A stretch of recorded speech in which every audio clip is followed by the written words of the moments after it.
The following is a presentation of the Howard County Poetry and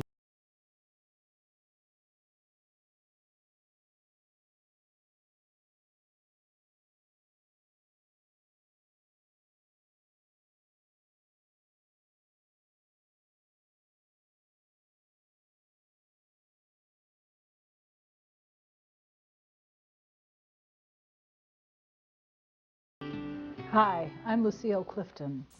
I'm privileged to be here speaking with my friend Roland Flint. Roland is a teacher, a poet, and I've always thought of him as a personage rather than a personage. Roland Flint has been is professor of English at Georgetown University. He's taught there for over 20 years. He is a celebrated professor, has been a finalist for the National College Teacher of the Year, and has been mentor and teacher for a number of poets in this area. He is the author of 7 books of poetry, one of which, Stubborn, was a winner in the 1990 National Poetry Series. What I've always admired about Roland, beside his sense of humor, and I think too many of us take poetry very seriously, as if poetry that is fun cannot be serious. And Roland knows that some things that are very serious are also fairly funny. But I've always thought of him as a poet who writes out of his humanness, not out of just intellect, but out of what is human in us. Thomas McGrath has said of Roland's work, "Few have written with such powerful candor about themselves, and few have celebrated so well the lonely, the mad, and the lost." Hi, Roland. Hi. I'm glad you begin with that. I have great respect for McGrath, who died only last year. Wasn't really recognized until late in his life. Like me, a North Dakota boy. I'm pleased to have that as a thing to begin with. And thank you for your words about the human element. And coincidentally, the poem I wanted to begin with is about something very human. It's called Love and Breath. Both things we need. Okay. It's an old poem. A Welsh woman speaks in it. Flint is a Welsh name. I don't observe it much in my poems, but this one seemed to recall something about the Welsh. They like leeks, those big, strong, onion-like vegetables. This is what she says. "When my Welsh darling comes to me, he needs to kiss me endlessly. And I just love to hold him when he comes like fire home again. But when he comes from drinking ale, the loving turns a trifle stale. And if he's fresh from eating leeks, I'd rather kiss him on the cheeks. But he must have me, come what may, mouth like shad or breath like hay. And if I ever turn him down, he thirsts and hungers into town. So I keep wine upon the shelf. No one wants to kiss herself. And when we've both been drinking wine, my darling's mouth tastes just like mine." Oh, that's great. I love that. That's wonderful. As I say, it's from my second book. Seems a long time ago, and it is a long time ago now since it was written. But that's a celebration, isn't it? I think it is. It's playful and foolish at the same time. Celebrates love in its own bad-breathed way. So why not? I have another that is very much celebratory, a love poem written for my wife, who's from New Zealand. And what does it have in it that needs explaining? There's a Greek word in it, meli, a Greek word for honey. Harrods is that big department store in London where we went one time. And there was honey from her home country. There was food there from all over the world, and she bought some to bring home. It's called Gift of Honey. "She brings me honey from New Zealand. That's her home, but she has to emigrate to get it. New Zealand to here, to London. She buys it at Harrods in London. She knows I love the thick, butter-colored honey of the country of her childhood and past. Stronger than sweet, and denser, what the Greeks must have had, meli. She brings me 2 jars this time, enough to be a preservative. Didn't the ancients use honey to sweeten death's bones? to line and fill the memory of love? And did it work? But what will I do with these 2 jars of her gift to me?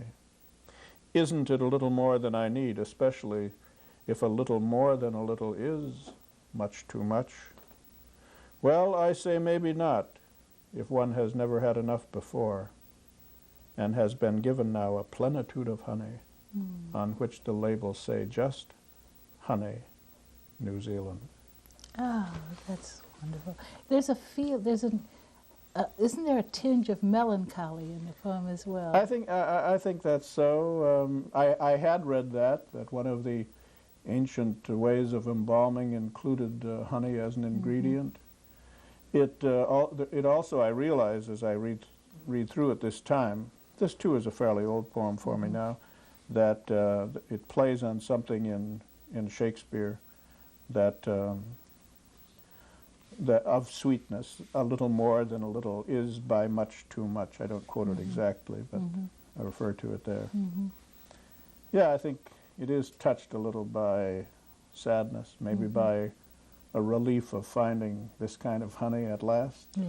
But behind that is something else about not finding it until now. Maybe that's... Is that the Welsh in you seeing that, or the poet in you seeing that? Well, how can you separate them? You don't separate them, you're right. No. With a man, you don't separate them. But it's interesting to think about. It's what you and I once talked about before, the combinations a writer makes without even thinking about it, without thinking about it consciously, I should say. I want to read one now that's a different kind of, concerns a different kind of mystery. Years ago I was sitting with friends at the university at lunch, and they were all very smart guys, I thought smarter than I am. And they began to talk about moments in human history they would like to have been present. One wished he had been present at the flowering of Byzantine culture that Yeats writes about, and another at the Mexican culture that D.H. Lawrence writes about. Is it Quetzalcoatl? I never know how to pronounce it. That sounds right. But I had this idea, I didn't have the nerve to bring it up, but I thought as I was sitting there of historical moments I would like to have been there when Jesus called a fisherman.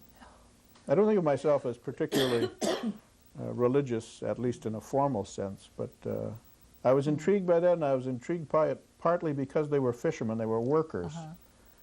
And I thought of the people I knew, including my father and mother and grandmother, people who would get so involved in a job that you would think they owned the business, you know, who worked harder than the people who owned the business.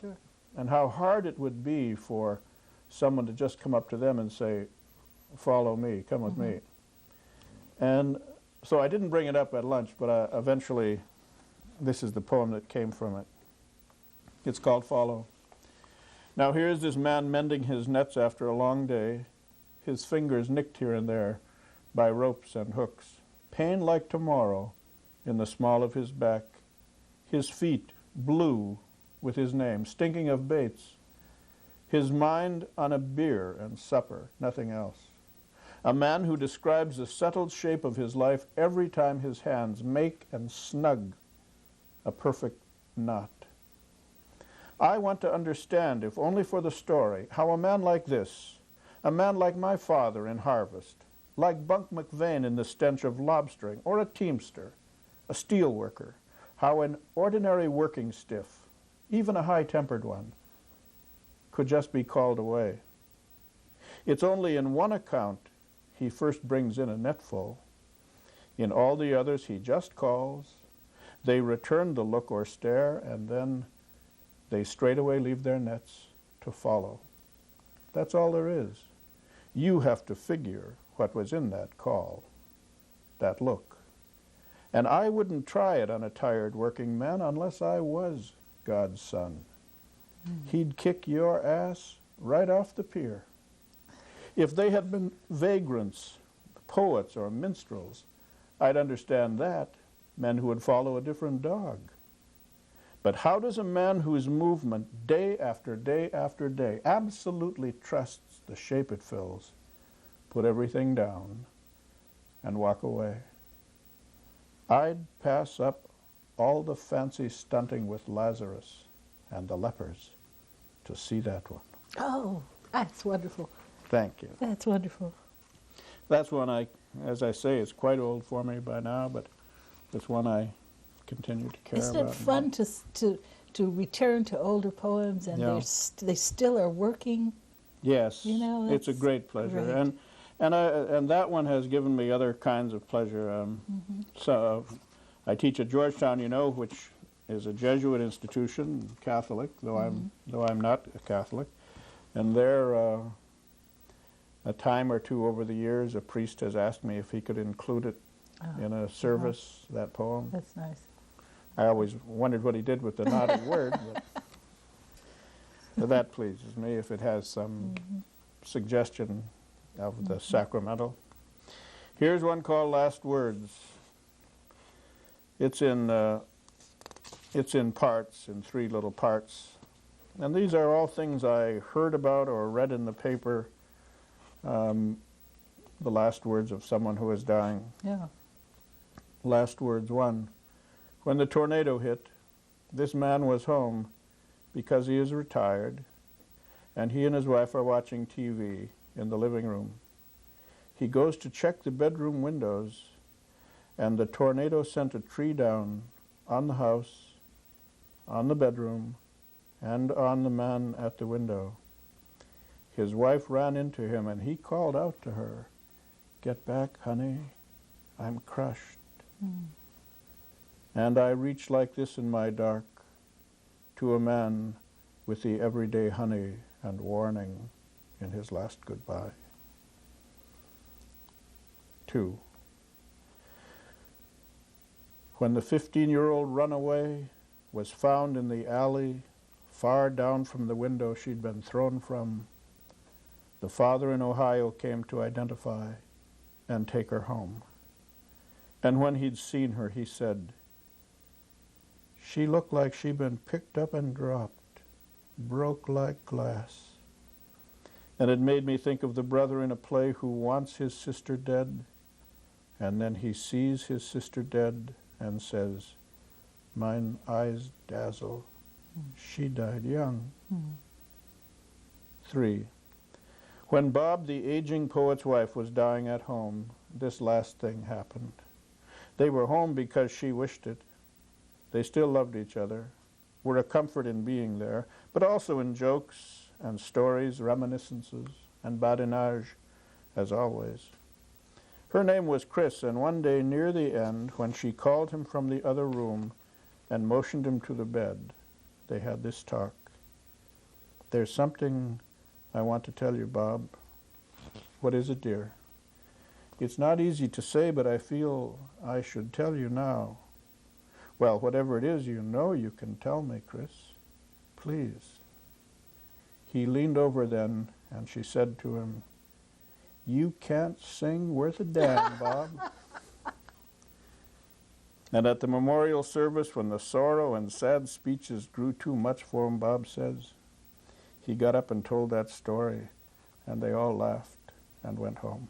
Oh, that's fun. True That's story. wonderful. That's real fun. As Bob Sargent, my friend Bob Sargent Oh, in really? Washington, yeah, told me that story. Well, Roland, I have heard a poem of yours that is about some, I guess, last words about Ronald Reagan. Do you Oh, know well, that? Do you know yes, that? it's a new poem. I don't know where it came from. It's called Proleptic Epitaph, RR, which means, of course, that it's an epitaph before one is needed, proleptic.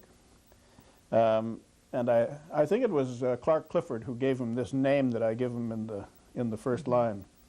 "Now the genial dunce is dead, having passed in Nancy's bed. Grieve not, America, nor weep. He died as he had lived, asleep." I think we can think that's funny, can't we? I think it's funny, and I wrote it. Absolutely. Shameless. Is that one of the things a poet is, shameless sometimes? Well, I often think that of poets I admire very much who take a certain kind of emotional chances, that they're fearless about the poem.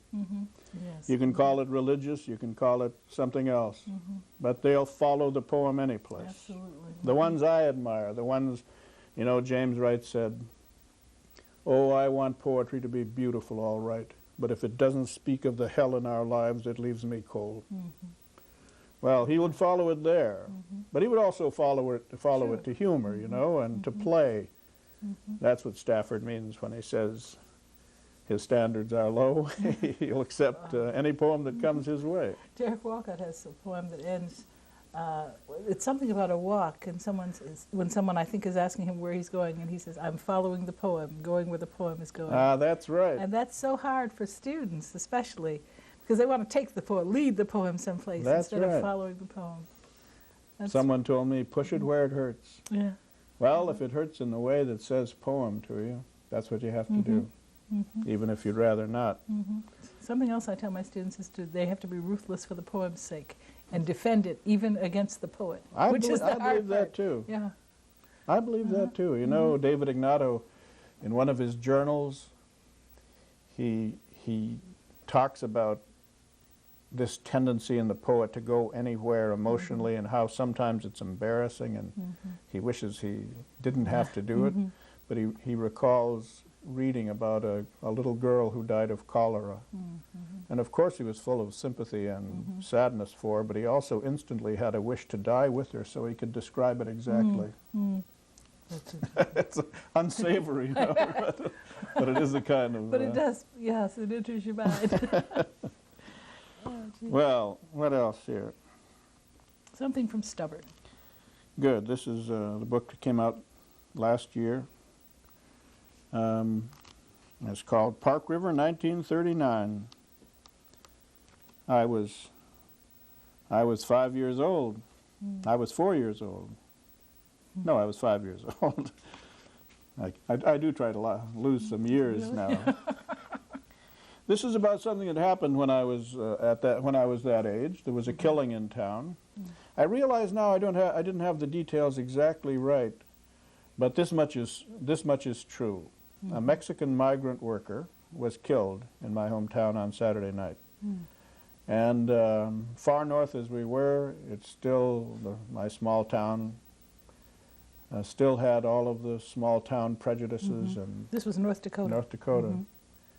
And it's only here slightly, but my mother stood up against that, as she did about most such things. She was a witness for the other view, always. The first line is a quotation. It's what I heard. "Pitch black and blood all over the alley is how it reached you, 5 years old, when the Mexicans killed each other that Saturday night in Park River. They used knives, being Mexican, long ones, razor sharp, and were drunk also, and for the same reason, having followed the harvest north. You were afraid of anything Mexican for a long time, afraid for your father, who left on Saturday nights without mother, who said, 'We love Mexicans too.' And what was it later in the Marines, pulling weekends to Tijuana? Only whores and beer, or a smell of blood, the lure of alleys, and star holes stuck in the body's night." In this book, the first section is all poems about domestic scenes, home in one way or another. And the next one I want to read is very different indeed. It's about adultery. It comes from something Cheever said, or one thing in it comes from something Cheever said. He refers to the delicious skullduggery of the illicit, which is a great line, and I admire Cheever greatly. The poem isn't so clearly on that jaunty side of adultery, but I'll let you decide where it is. It's called Juggle. "This delicious skullduggery, as one master calls it, requires that you be perfectly normal with the missus, but not too normal, chatting of this or that. To be solicitous, but no more than usual, flattering only if it comes easily. To be a successful philanderer first by being a perfect husband, that kind. To telephone regularly, daily, so you may triangulate to know exactly where she is or will be when you are covered or sunk.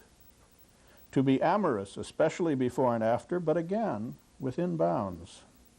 To be ordinarily busy about the house or yard or career or exercise and errands, yes, many, as always.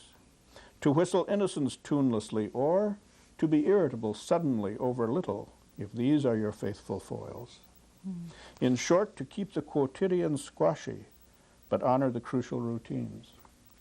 Don't be surprised how long you can keep them up. Soon yourself a maestro of skulls and dugs, of juggling and jugs. Oh, that's fun. That's fun. Now that's a poet seeing what else is going on here, Yes. which is what you do all the time. That's what you want. That's what you want to try to do anyway.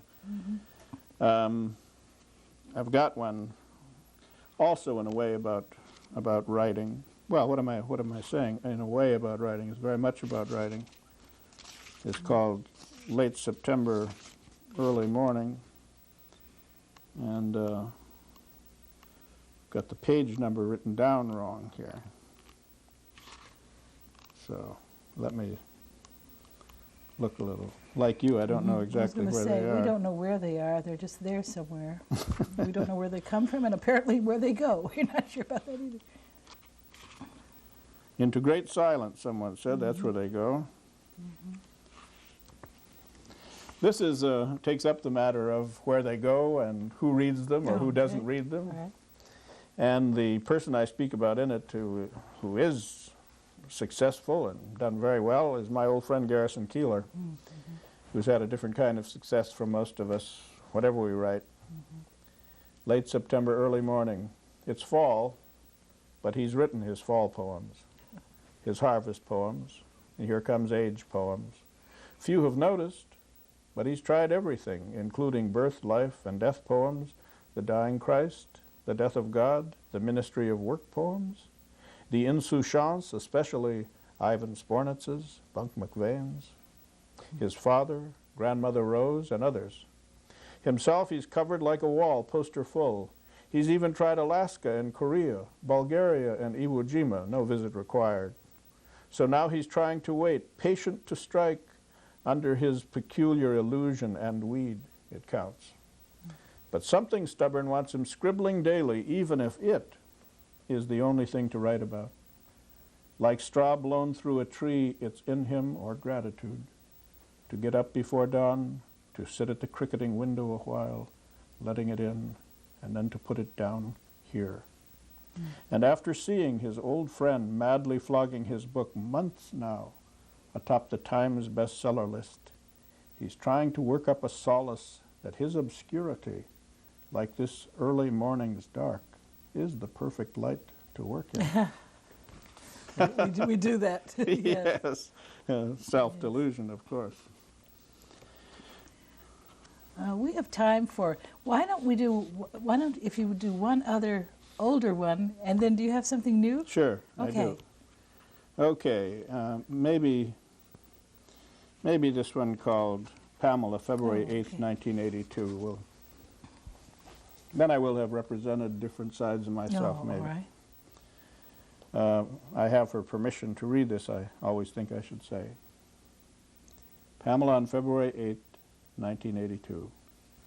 My daughter is sweet 16 today, and this is not just a thing to say, because she is that dearer sweetness, steeped in grief, for her brother, dead almost 10 years now, twin and darling of her 6 years' heart. And she bears him with her still on her birthday, feeling as I do, how old the boy is too this year, wondering hopelessly what would be. I could wish her birthdays free of this, but how can they be? The boy is dead, the doctor's sentence permanent. To wish her uncomplicated happy birthdays would be to wish the boy alive, or out of thought, one as impossible as the other. So she is early knowing what every human love is soaked in.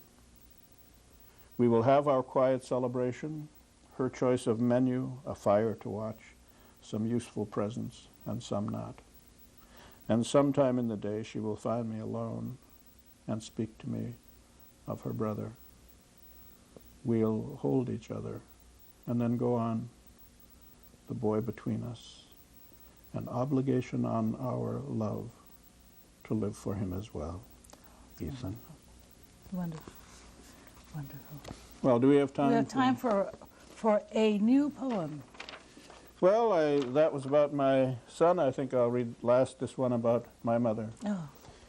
I had read the Mexican fabulist, the novelist Juan Rulfo, and in one of his novels, he lets characters, dead or alive, talk to each other. Yeah. And it was the day before my birthday. It's called 2/26/91. Well, Mother, tomorrow night I will be born. If this were 57 years ago, and you were 29. 29. How young you would be to me now, Mother. A girl. Were you still a girl at 29, having your fourth baby, your first after the miscarriage, me? If I'm thinking of you more, am I getting ready to be born again? Or do I miss you from reading Juan Rulfo, who lets the dead son and mother talk, the way we did so long, a month before you died, 7 years, 5 months, and 8 days ago, almost 50 years after that night, we beat the doctor by 25 minutes or so. Remember? I don't. But you remembered it to me. Now I remember to you everything. The 40-watt bulb, the winter, your holding me aside till the doctor came to cut the cord. That's wonderful. Thank you. Roland, thank you for being here. Thank you for your poems. Thank you for your person. Thank you. It's Thank a you great for pleasure great pleasure to sit with you and do this, Lucille. Do this thing we try to do. Yes. Yes.